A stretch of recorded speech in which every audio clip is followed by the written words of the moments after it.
Hello বন্ধুরা, কোন গোপনে মন বেসেছে সিরিয়ালের আগামী পর্ব আপডেট নিয়ে আমরা চলে আসলাম। ভিডিওতে লাইক দিয়ে দেখতে থাকুন। ধ্রুব শ্যামলীকে নিয়ে পালাচ্ছে, এমন সময় চন্দ্রশীষ এসে হাজির হয়ে গেছে।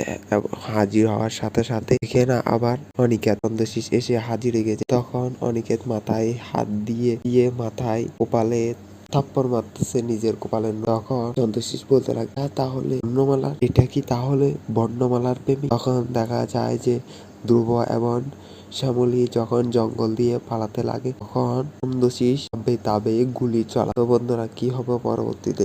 কঠিন পর্ব হতে চলেছে।